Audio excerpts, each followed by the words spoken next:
ಬಲಭಾಗದ ಹೊಳ್ಳೆಯಿಂದ ಎಡಭಾಗದ ಹೊಳ್ಳೆಗೆ 45 ಅಥವಾ 1 ಗಂಟೆ ಕಾಲ ಒಳಗಡೆ ಶಿಫ್ಟ್ ಆಗುತ್ತೆ.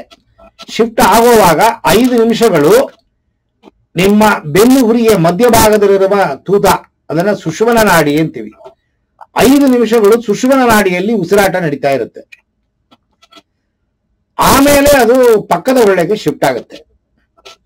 ನಾನು ನಿಮಗೆ ಹೇಳಿದಂಗೆ ಬಲಭಾಗದ ಮೂಗಿನ ಹೊಳ್ಳೆಯ ವಿಚಾರಗಳು ಎಡಭಾಗದ ಮೆದುಳಿಗೂ, ಎಡಭಾಗದ ಮೂಗಿನ ಹೊಳ್ಳೆಯ ಬಲಭಾಗದ ಮೆದುಳಿಗೂ ಕನೆಕ್ಟ್ ಆಗಿದೆ. ಮತ್ತೆ ಎಡಭಾಗ ಚಂದ್ರನಾಡಿ, ಬಲಭಾಗ ಸೂರ್ಯನಾಡಿ, ಬಲಭಾಗ ಬಲಭಾಗ ಪಿಂಗಳನಾಡಿ, ಎಡಭಾಗ ಎಡಾನಾಡಿ ಅಂತ ಕರೆಯಲ್ಪಡುತ್ತೆ. ಒಂದು ಚಂದ್ರ, ಒಂದು ಸೂರ್ಯ. ಈ ಗಾಳಿ ಹೋಗೋದು ಬರೋದು ಇದು ಬರೀ ಮೂಗಿನ ಹೊಳ್ಳೆ ಮಾತ್ರ ಅಲ್ಲ. ಚಕ್ರಗಳ ಮೂವ್ಮೆಂಟು, ದೇಹದ ಪ್ರತಿಯೊಂದು ಚಲನವೂ ಕೂಡ ಉಸಿರಾಟ ಬೇಸ್. ಆ ಚೈತನ್ಯವೇ ಈ ಉಸಿರಾಟ. ಆ ಉಸಿರಾಟವೇ ನಿಮ್ಮ ಮೂಗಿನ ಹೊಳ್ಳೆಯಿಂದ ಹೋಗುತ್ತೆ ಬರುತ್ತೆ. ಸೊ ಉಸಿರಾಟ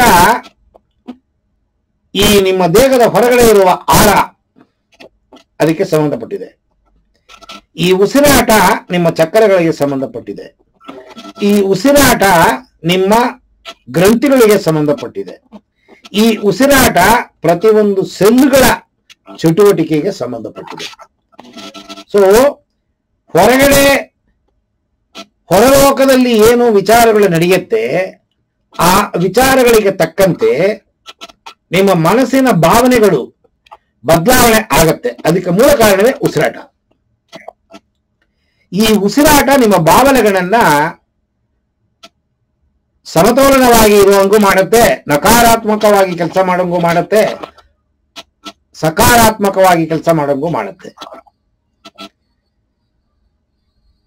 ಒಂದು ಕೋಪ ಬಂದಾಗ, ಒಂದು ದುಃಖ ಬಂದಾಗ, ಒಂದು ಆನಂದ ಬಂದಾಗ ಹೇಗೆ ನೀವು ಚೆಕ್ ಮಾಡಿದ್ರಿ ಆ ತರ ಬೆಟ್ಟನ್ನು ಇಟ್ಟು ಚೆಕ್ ಮಾಡಿ ನೋಡಿ, ಗೊತ್ತಾಗತ್ತೆ ನಿಮಗೆ. ಪ್ರತಿಯೊಂದು ಭಾವನೆ ಬದಲಾವಣೆ ಆದಾಗ ಉಸಿರಾಟ ಬದಲಾವಣೆ ಆಗುತ್ತೆ. ಪ್ರತಿಯೊಂದು ಭಾವನೆ ಬದಲಾವಣೆ ಆದಾಗ ಚಕ್ರಗಳ ಮೂವ್ಮೆಂಟ್ ಬದಲಾವಣೆ ಆಗುತ್ತೆ. ಚಕ್ರ ಮೂವ್ಮೆಂಟ್ ಏರುಪೇರಾದ್ರೆ ಗ್ರಂಥಿ ಮೂವ್ಮೆಂಟ್ ಏರುಪೇರಾಗುತ್ತೆ. ಗ್ರಂಥಿ ಕೆಲಸ ಏರುಪೇರಾದ್ರೆ ದೇಹದಲ್ಲಿರುವ ಅಂಗಗಳು ಏರುಪೇರ ಕೆಲಸ ಮಾಡುತ್ತೆ. ಎಲ್ಲ ಒಂದಕ್ಕೊಂದು ಸಂಬಂಧ. ಇವುಗಳನ್ನು ಒಕ್ಕೂಡಿಸೋದೇ ಯೋಗ ಅಭ್ಯಾಸ.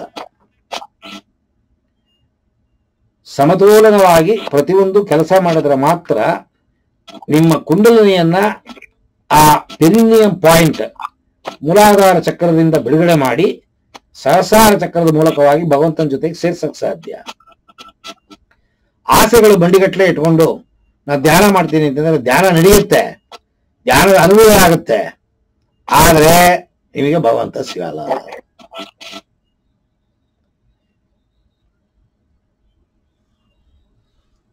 ಪಾತ್ರೆ ಇಟ್ಟು ನೀರು ಹಾಕಿ, ಬೇಳೆ ಹಾಕಿ, ತರಕಾರಿ ಹಾಕಿ, ಹುಣಸೆಹಣ್ಣು ಹಾಕಿ ಎಲ್ಲ ಹಾಕ್ತೀರಾ. ಸಾಂಬಾರ್ ಮಾಡ್ಬೇಕು ಅಂತ ರೆಡಿ ಮಾಡ್ಕೊಂಡಿದ್ದೀರಾ, ಆದ್ರೆ ತಿಳಿಸಾರು ಮಾಡ್ತೀರಾ. ಸಾಂಬಾರ್ ಸಿಗಲ್ಲ, ತಿಳಿಸಾರು ಸಿಗತ್ತೆ.